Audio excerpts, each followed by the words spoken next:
Olá! Na aula de hoje, nós vamos falar sobre o Conselho de Direitos Humanos. Sobre o Conselho de Direitos Humanos da ONU, primeiro de tudo, nós precisamos compreender o contexto de sua criação.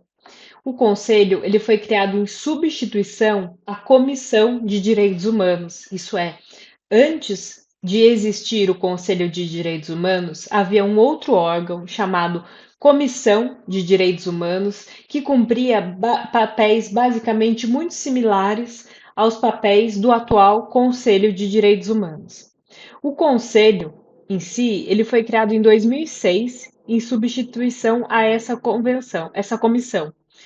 A comissão era um órgão extraconvencional, ou seja, ela não havia sido criada por meio de um tratado internacional.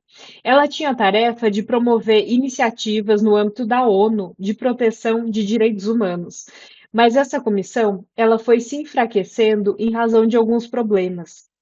E dentre esses problemas, os principais são dois. O primeiro deles foi a proliferação de resoluções condenatórias a respeito de países que, apesar de menores, eram bastante poderosos economicamente. E a consequência política é que essas resoluções condenatórias enfraqueceram e muito a Comissão de Direitos Humanos na política internacional. Esses países economicamente muito poderosos e influentes começaram a enfraquecer politicamente a autoridade da Comissão de Direitos Humanos. Nesse ponto, a comissão ela emitia resoluções condenatórias, ou seja, não eram decisões judiciais, porque a comissão ela nunca foi um órgão jurisdicional, mas ela emitia resoluções indicando que, ao seu ver, essas resoluções elas condenavam esses países por determinadas posturas violatórias de direitos humanos.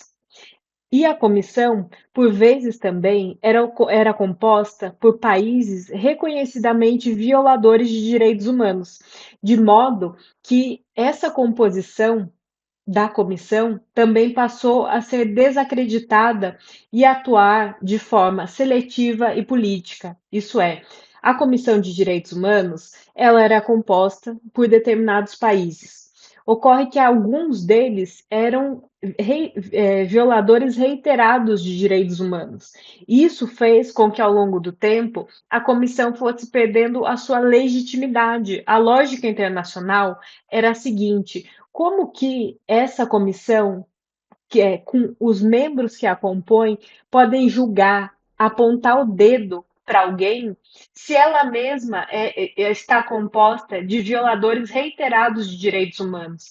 Então, fortes vozes no âmbito do direito internacional, da política internacional, começaram a pautar e acusar a comissão de atuar de forma seletiva e política, ou seja, que a comissão não estaria atuando de uma maneira imparcial, mas sim política, ou seja, condenando alguns estados e por fatos muito semelhantes, deixando de condenar outros.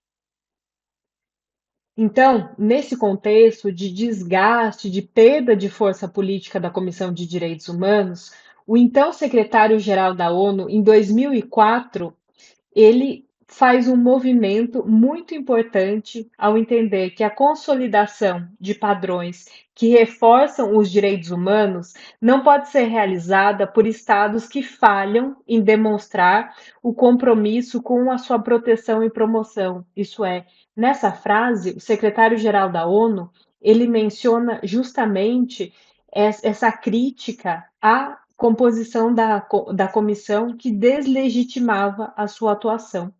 E a partir dessa constatação pública e dessa iniciativa do secretário-geral, em 2004, movida pelas críticas, foi criado o Conselho de Direitos Humanos, ou seja, um novo órgão com uma nova perspectiva a fim de que desempenhasse funções muito semelhantes, mas que deixasse para trás as críticas que estavam sendo feitas até então.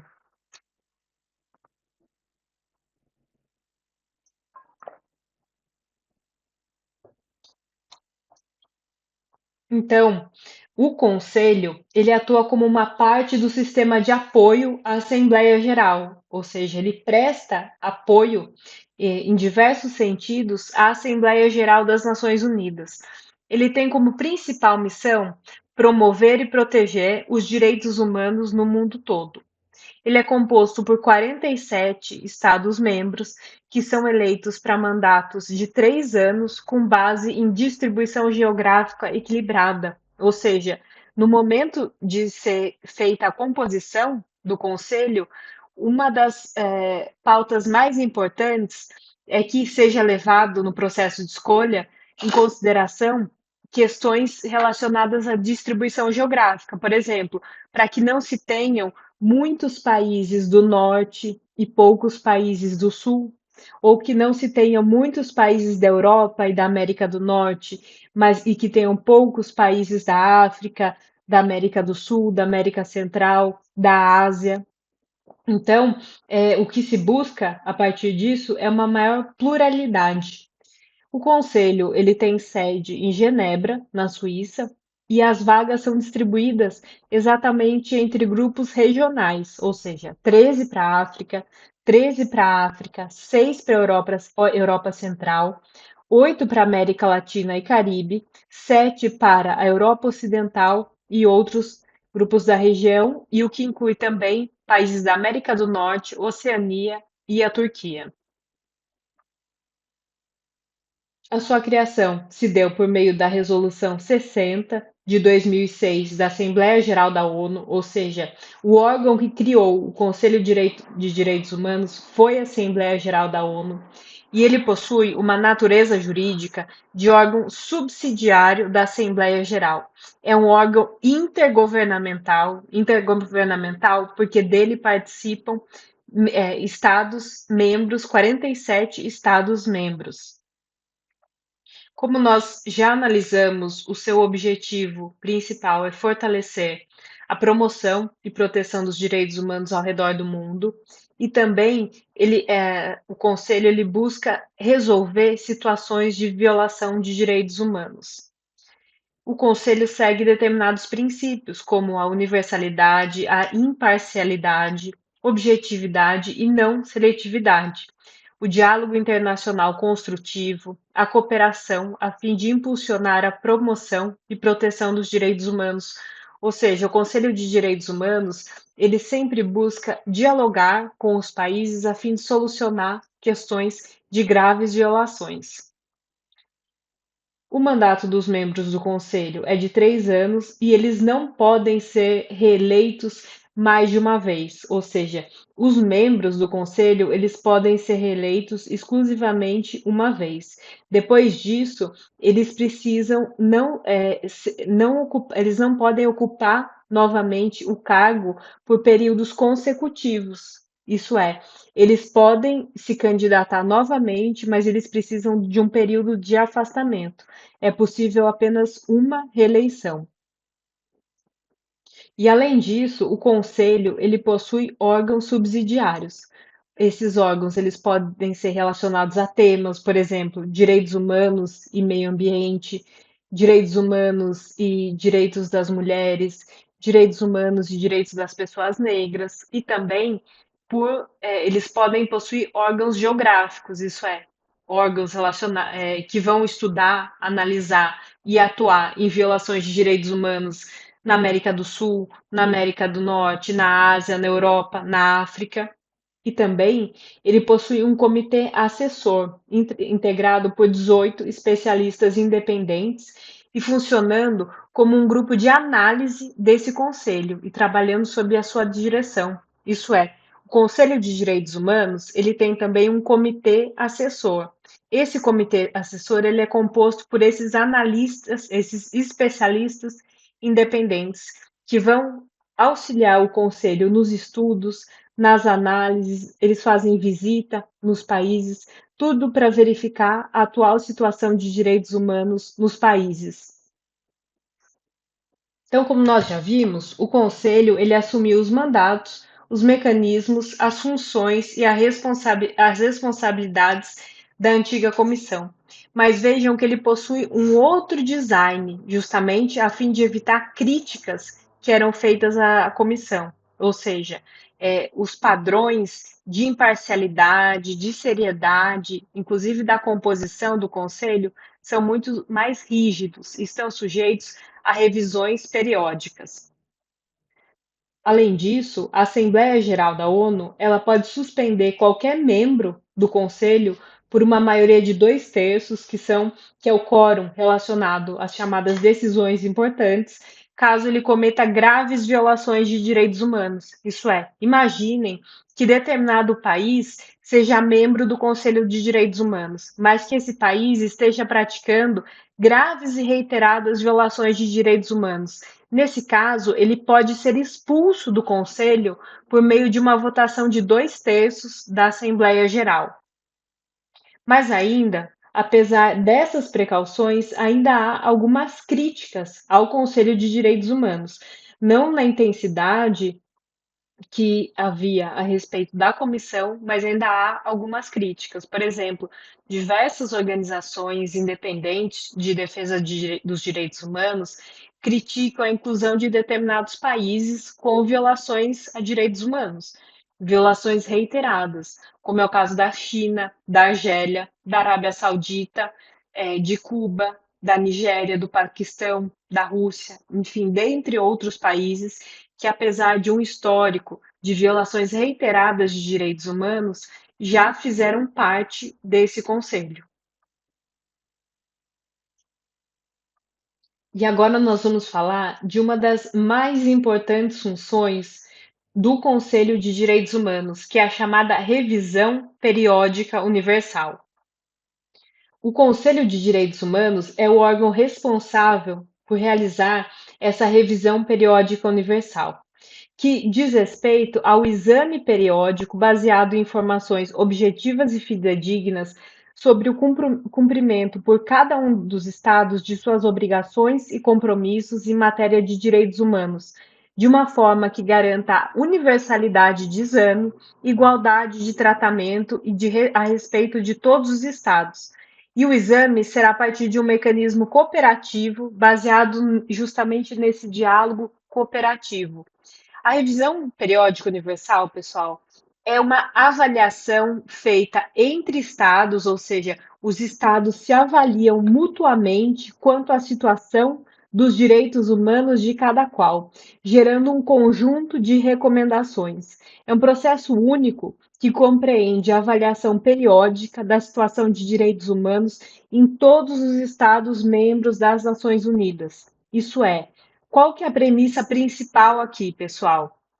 Por meio do Conselho de Direitos Humanos, que é o órgão responsável por realizar a Revisão Periódica Universal, também chamada de RPU, todos os estados que fazem parte da ONU devem necessariamente ser avaliados por meio desse mecanismo, dessa revisão.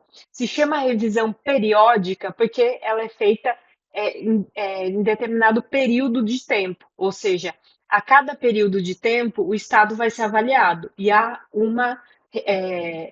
cada ano um grupo de estados é avaliado, de modo que em um período de tempo todos eles sejam avaliados. E aqui é muito importante e interessante de vocês observarem que o conselho ele é responsável pela realização dessa RPU.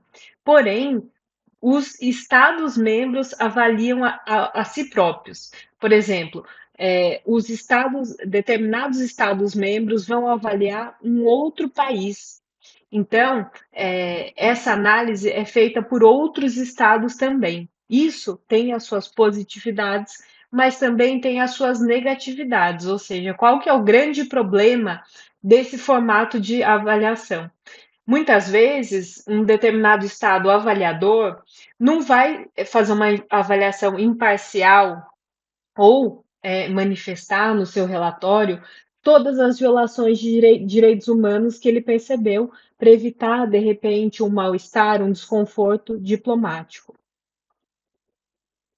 Quanto à periodicidade, cada ciclo possui 4 anos e meio e se examinam 42 estados por ano. Foi o que eu acabei de mencionar a vocês. A cada ano, 42 estados são avaliados, de modo que a cada ciclo de 4 anos e meio, todos os estados que participam da ONU vão ter sido avaliados.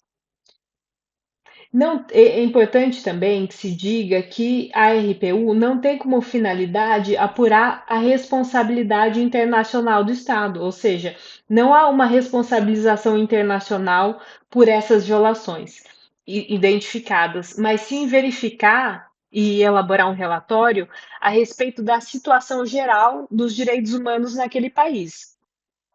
E esse relatório, quais são as fontes que vão basear, ou seja, que vão subsidiar esse relatório? Primeiramente, um relatório nacional feito pelo próprio Estado. Então, vamos imaginar aqui o caso do Brasil. Se o Brasil está sendo avaliado, primeiramente, o próprio país, por meio do seu governo, ele emite um relatório acerca ao seu ver, qual que é a situação de direitos humanos naquele país, no caso, Brasil. Em seguida, também é elaborado um relatório pelo Alto Comissariado das Nações Unidas para os Direitos Humanos. E também, uma terceira fonte de informação, e esse ponto é muito importante, é o chamado Shadow Report, também, numa tradução livre, relatório sombra. Diz respeito a análises encaminhadas ao comitê por instituições independentes de Estado, ou seja, organizações civis de direitos humanos, elas elaboram um relatório sombra, ou seja, um relatório independente para subsidiar as Nações Unidas a partir de uma visão independente, imparcial, a partir de uma visão da sociedade civil a respeito da situação de direitos humanos naquele país, justamente para que se diga para a ONU, eventualmente, olha, ONU, a situação de direitos humanos não é bem assim como o Estado está mencionando. Não está tudo certo, por exemplo, como o Estado disse no relatório oficial. E aí essas organizações elas trazem, ao no seu entendimento, quais estão sendo as violações de direitos humanos naquele país. Essas fontes de informações tão diversas entre si contribuem muito para que a ONU tenha, e o Conselho de Direitos Humanos tenham uma visão panorâmica a respeito da situação e não a visão só de um dos lados, por assim dizer, que é o relatório do Estado. E aí, após o recebimento desses relatórios, a manifestação do Estado, ou seja, o Estado vai exercer um contraditório, por assim dizer, sobre as recomendações formuladas, e além dessa manifestação, desse posicionamento do Estado sobre as recomendações, ele pode aceitar as recomendações ou pode recusá-las. E, num segundo momento, a adoção do relatório final da revisão, numa sessão plenária do Conselho de Direitos Humanos, e logo em seguida tem o início da fase de implementação do relatório final pelo Estado, ou seja, o Conselho de Direitos Humanos envia o relatório final ao Estado e o Estado deve implementá-lo, inclusive com possibilidade de envio de um relatório de acompanhamento ao Conselho de Direitos Humanos. Ou seja, esses relatórios de acompanhamento são a prestação de informações por parte do Estado se ele está cumprindo ou não as recomendações feitas pelo Conselho de Direitos Humanos. E essas, pessoal, são as informações mais importantes sobre a composição e também sobre a função do Conselho de Direitos Humanos, com destaque para a revisão periódica universal, que é uma de suas principais atribuições.